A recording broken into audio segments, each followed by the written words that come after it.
ഒരു രക്ഷയില്ല. ദിവസവും വെയിൽ കൂടി വരുമെന്നാണ്. അണ്ണാ ഇത് നമ്മൾ അന്നാൾ കണ്ട സിനിമയിലുള്ള ആളല്ലേ അണ്ണാ? ഏടാത് തമിഴ് പടത്തിലെ അന്യൻ. ഇത് സഖാവ് പന്ന്യൻ രവീന്ദ്രൻ. അതാരണ്ണ? അയ്യോ സഖാവല്ലേ, ഇപ്രാവശ്യത്തെ ലോക്സഭാ ഇലക്ഷന് നിൽക്കുന്ന സ്ഥാനാർത്ഥികൾ ഒരാള് പുള്ളിക്കാരനാണ്. അപ്പൊ ഇങ്ങനെയല്ല മറ്റേ ആക്കിയൊക്കെ വന്ന പുള്ളി അതല്ല, പുള്ളി സഖാവ് പന്ന്യൻ രവീന്ദ്രൻ. മനസ്സിലായി? നമുക്കൊരു കാര്യം ചെയ്താലോ, നമുക്കൊന്ന് പുള്ളിയെ ഒന്ന് കാണാൻ പറ്റുമോ നോക്കിയാലോ? അത് കൊള്ളാണോ, നേരിട്ടൊന്ന് കാണുകയും ചെയ്യാൻ, കഴിച്ചു ഒരു ഷേക്കാൻഡ് കൊടുക്കുകയും ചെയ്യാം. നോക്കാം. നീ പറഞ്ഞ അന്യൻ, നീ പറഞ്ഞ് എന്നെയും കൂടെ തെറ്റിപ്പിച്ചല്ലോടാ. ദോണ്ട നിക്കണ് പന്ന്യ സഖാവ്. ശരിയാണ്, നമുക്ക് പോയി നോക്കാം. എന്തിനു പറയണ്? പിന്നെ വിളിച്ചാ എങ്ങനെയാണ് വികസനം, എങ്ങനെയാണ് ചോദിക്കാം. എന്ത് പറയണം? അങ്ങനെ കണ്ടെങ്കിൽ കൊള്ളായിരുന്നു. വിളിക്കണോ? നമുക്ക് ചോദിക്കാം. നമുക്ക് ചോദിക്കാം.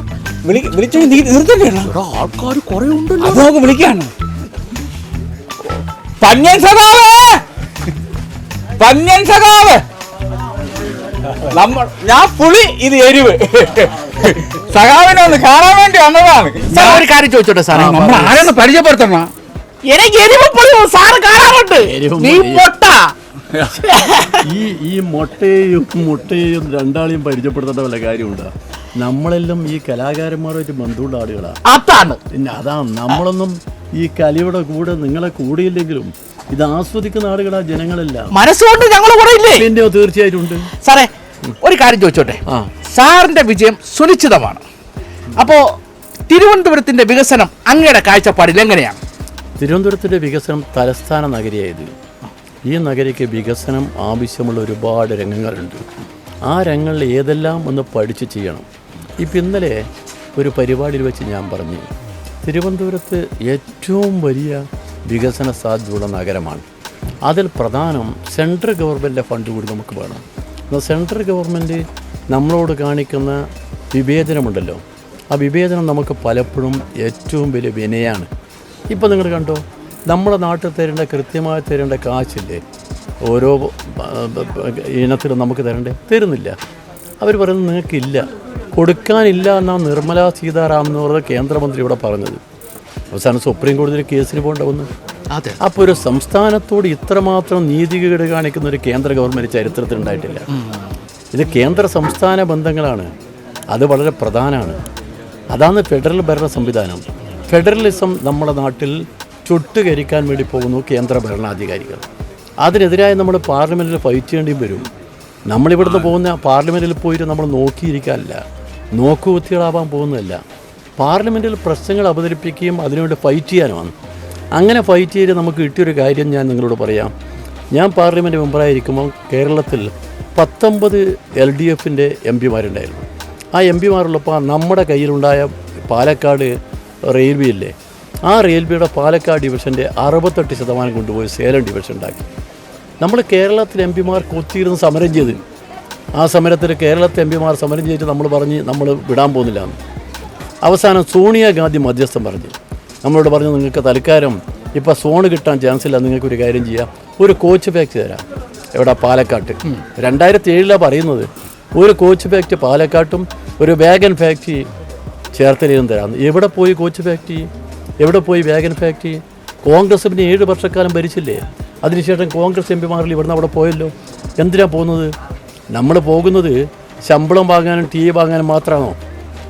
നാട്ടിലെ ജനങ്ങളുടെ നീറുന്ന പ്രശ്നങ്ങൾ പരിഹരിക്കാനാണ്. കോച്ച് ഫാക്ടറിയും വാഗൻ ഫാക്ടറിയും മുതൽ എത്ര ആയിരം ചെറുപ്പക്കാർക്ക് ജോലി കിട്ടും? അത് നഷ്ടപ്പെടുത്തിയാരാ? ഈ കോൺഗ്രസിന് ഉത്തരവാദിത്വമില്ലേ? അപ്പോൾ കോൺഗ്രസും BJPയും രണ്ടും ഏതാണ്ട് ഒരു നുകത്തിൽ കെട്ടിയ കാടകളെ പോലെ കളിക്കുക.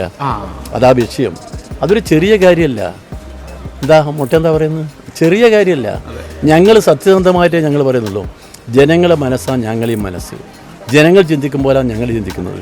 അല്ലാതെ ഞങ്ങൾ വേറെ ഒരു ചിന്തയും നമുക്കില്ല. നമുക്ക് സ്വന്തമായി വേറെ ഒന്നും ആലോചിക്കുന്നുമില്ല. ഞങ്ങളൊക്കെ പൊതുപ്രവർത്തകരാണ്. ആ പൊതുപ്രവർത്തകർ ജീവിതം തന്നെ സമൂഹത്തിന് വേണ്ടി മാറ്റിവെച്ചവരാണ്. ഈ ജനങ്ങളെല്ലാം എന്ന് പറയുന്ന ചില ആളുകളുടെ ധാരണ, ഈ വോട്ട് ചെയ്യുന്ന ജനങ്ങളിലും അവരെല്ലാം ഈ നാട്ടിലെ സാധാരണ പൗരന്മാർ, ഞാൻ വലിയ പ്രമാണി. നോ, വോട്ട് ചെയ്യുന്ന ജനങ്ങളാണ് നമ്മുടെ മുകളിൽ, അവരാണ് രാജാവ്, അവരാണ് മുകളിൽ, നമ്മളതിന് താഴെയാ.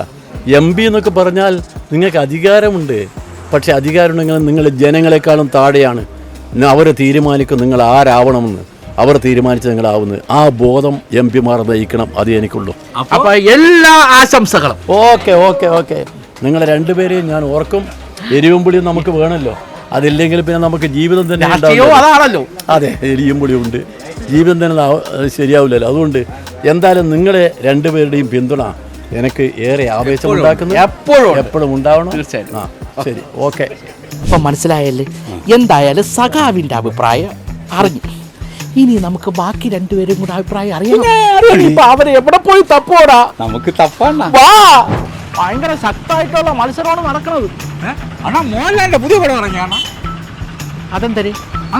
മോഹൻലാലിന്റെ പുതിയ പടം. എടാ, ഇത് മോഹൻലാലല്ല, പിന്നെ എടാ ഇതാണ് തിരുവനന്തപുരം പാർലമെന്റ് NDA BJP സ്ഥാനാർത്ഥി രാജീവ് ചന്ദ്രശേഖർ. അസല് മോഹൻലാല് തന്നെ. ഇതെന്തോന്ന് അണ്ണാ? മോഹൻലാല്. ഇത് മോഹൻലാലല്ല.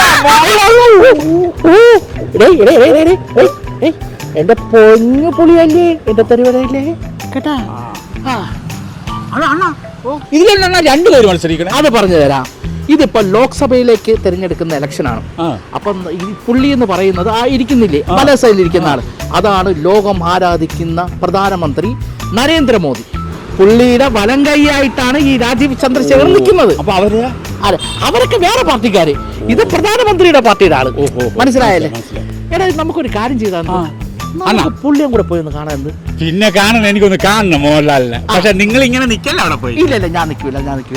എടാ, പിന്നെ ഞാൻ ഒരു കാര്യം ആലോചിക്കുകയാണ്. എന്തോന്ന്? നിന്നെ സ്ഥാനാർത്ഥിയായിട്ട് നിർത്തിയാ എനിക്ക് ഭയങ്കര മോഹമാണ്.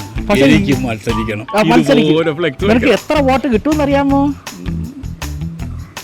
എന്റെ വോട്ട് മാത്രമേ നിനക്ക് കിട്ടുള്ളൂ. അതുകൊണ്ട് നീ അതിനെ കുറിച്ച് ചിന്തിക്കേണ്ട. നമുക്ക് ആദ്യം രാജീവ് ചന്ദ്രശേഖരനെ കാണാം. ഓക്കെ.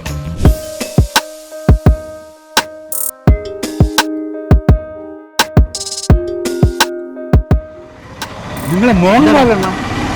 അയ്യോ, മറ്റേ NDA സ്ഥാനാർത്ഥി രാജീവ് ചന്ദ്രശേഖർ. അയ്യോ, അതന്നെയാണ് നമ്മൾ മോഹൻലാലിന്റെ ഫലം കണ്ടത്. എടാ, അത് തന്നെ, പുള്ളിയാണ് NDA സ്ഥാനാർത്ഥി. നമ്മൾ ചോദിക്കണമെന്ന് പറഞ്ഞില്ലേ? നമുക്ക് പുള്ളിയോട് ചോദിക്കാം. ബാ. ശരിയാണ്. രാജീവ് സാറേ, ഒരൊറ്റ കാര്യം മാത്രമേ അറിയാവുള്ളൂ. സാറിന്റെ വിജയം സുനിശ്ചിതമാണ്. അപ്പൊ തിരുവനന്തപുരത്തിന്റെ വികസനം എങ്ങനെയാണ് സാറിന് അറിയാം. തിരുവനന്തപുരത്തിന്റെ വികസനം സാറിന്റെ കാഴ്ചപ്പാടിൽ എങ്ങനെ കാണുന്നു, അത് മാത്രം ഒന്ന് പറഞ്ഞാൽ മതി സാർ. അയ്യോ, അതൊരു എത്ര 5 മിനിറ്റിലോ 2 മിനിറ്റിലോ? അല്ല, സാറിന് ഇപ്പം തോന്നുന്നു അത് സാറിന്റെ ഇഷ്ടം. ആ ഒരു വികസനം സാറിന്റെ കാഴ്ചപ്പാടിൽ എങ്ങനെ കാണും? അല്ല, എൻ്റെ ഒരു രാഷ്ട്രീയം എന്ന് പറഞ്ഞാൽ വികസനം, പുരോഗതി, തൊഴിൽ, സ്കില്ലിംഗ്, ഇൻവെസ്റ്റ്മെൻറ്റ്സ്, അതിൻ്റെ രാഷ്ട്രീയം. ഞാൻ വന്ന ഉടനെ അന്ന് മുതൽ ഇന്ന് വരെ അതേ പറഞ്ഞിട്ടുള്ളൂ. ഇവിടെ ഇലക്ട്രോണിക്സ് മാനുഫാക്ചറിങ് വരണം, ടെക്നോളജി വരണം, ടൂറിസം വരണം, സ്പോർട്സ് വരണം, ഹെൽത്ത് ആൻഡ് വെൽനസ് ടൂറിസം വരണം. എത്രയോ ചെയ്യാനുണ്ട് പണി. തീർച്ചയായിട്ടും അതെല്ലാം ചെയ്യാൻ കഴിവുണ്ടാവണം, താല്പര്യം ഉണ്ടാവണം. അത് രണ്ടും എനിക്കുണ്ട്. പറയുന്നതേ ചെയ്യൂ. പറഞ്ഞതേ ചെയ്യൂ.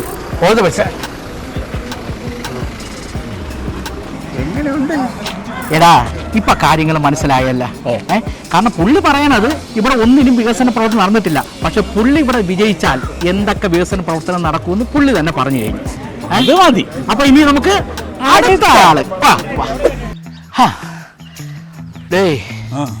അങ്ങനെ ആ ഒരു വ്യക്തിയെ കാണാൻ പറ്റും. നമ്മൾ അങ്ങനെ അന്യൻ സഖാവിനെ കണ്ട്. എടാ, അന്യൻ അല്ലടാ എന്റെ പൊന്നെ. എടാ, പന്ന്യൻ സഖാവ്, പന്ന്യൻ രവീന്ദ്രൻ കേട്ടിട്ടില്ലേ? പുള്ളി മുടിയൊക്കെ വളർത്തിയിരുന്ന പഴയൊരു കഥയാണ്. അയ്യോ, അതെന്തോ ഒരു വലിയ ഒരു പ്രശ്നം എന്നാണ് മുമ്പ് എന്റെ അപ്പൂപ്പ എനിക്ക് പറഞ്ഞു തന്നിട്ടുള്ളത്. എന്തിനാണെന്ന് എനിക്കും അറിഞ്ഞൂടാ. എന്താടാ? ഷാരൂഖ് ഖാൻ. ഷാരൂഖ് ഖാൻ. എടാ, ഷാരൂഖ് ഖാൻ എന്തിനാണ് അത്? UDF-ന് വേണ്ടി നിൽക്കുന്ന ശശി തരൂർ. ഓ, ഷാരൂഖ് ഖാൻ തരൂർ. അങ്ങനെയല്ലെന്ന്, ശശി തരൂര്. പേരൊക്കെ മാറ്റിയാണ് ഷാരൂഖ് ഖാൻ. കണ്ടു കഴിഞ്ഞാലേ ഷാരൂഖ് ഖാൻ എന്നൊക്കെ തോന്നും. പുള്ളിയുടെ പേരാണ് ശശി തരൂര്. മനസ്സിലായ? ശശി തരൂർ. നമുക്ക് പുള്ളിയെ ഒന്ന് കാണണ്ടേ? UDF സ്ഥാനാർത്ഥി ശശി തരൂരിനെ നമുക്ക് കാണണം. ഇന്ത്യയുടെ അഭിമാനം, തിരുവനന്തപുരത്തിന് സ്വാഗതം. സ്വന്തം ആ സ്വന്തം. അപ്പൊ നമുക്ക് പുള്ളിയെ കാണാൻ പറ്റുമോ നോക്കിയാലോ? ഓ നമുക്ക് ചോദിക്കാം. ഷാരൂഖ് ഖാനെ കാണാൻ മറന്നിട്ട് നമ്മൾ കണ്ടില്ലല്ലോ. ഇവിടെ ഷാരൂഖ് ഖാൻ അല്ല, ശശി തരൂർ. മനസ്സിലായില്ലേ? ആ അണ്ണാ നമ്മൾ ശശി തരൂർ തന്നെ അല്ലെ? ശശി തരൂർ. വാ അണ്ണാ അങ്ങനെ പോകുന്നു. തരൂർജി, ഞാൻ എരിവ്, ഇത് പുളി, ഞാൻ പുളി. ഞങ്ങൾക്ക് ഒരു കാര്യം ചോദിക്കാണ്ട്. സാറേ ഒരൊറ്റ കാര്യം ചോദിച്ചോട്ടെ സാറേ. സാറിന്റെ വിജയം സുനിശ്ചിതമാണ്, അത് എല്ലാവർക്കും അറിയാം. അപ്പൊ തിരുവനന്തപുരത്തിന്റെ വികസനം സാറിന്റെ കാഴ്ചപ്പാടിൽ എങ്ങനെയാണ് സാറേ? സർക്കാരിനെ തിരിച്ചെടുക്കണം. ആദ്യം ഡൽഹിയിൽ സർക്കാരിനെ തോൽപ്പിക്കണം, ഓക്കെ. പിന്നെ സംസ്ഥാന സർക്കാരിനെ 2026 തോൽപ്പിക്കണം, പിന്നെ നമുക്ക് എല്ലാവരെയും ഉൾക്കൊള്ളുന്ന ഒരു വികസനമുണ്ട്. പക്ഷെ അതിന് മുമ്പ് MP ആയിട്ട് കേന്ദ്രത്തിലാണ് ജോലി, അവിടെ നിന്ന് ആദ്യം ജയിപ്പിക്കും, പിന്നെ നമ്മൾ സംസ്ഥാനത്ത് വേണ്ടി കാര്യങ്ങൾ ചെയ്തു. അപ്പൊ എല്ലാവിധ ആശംസകളും. താങ്ക് യു പോലെ. അണ്ണാ, ഓ നിങ്ങൾ എല്ലാ സ്ഥാനാർത്ഥികളുടെ കൂടെയും നിങ്ങൾ ജയിക്കും, നിങ്ങൾ ജയിക്കും, നിങ്ങൾ ജയിക്കുമെന്ന്. അങ്ങനെ ഒരാളല്ലേ എണ്ണ ജയിക്കുള്ളൂ.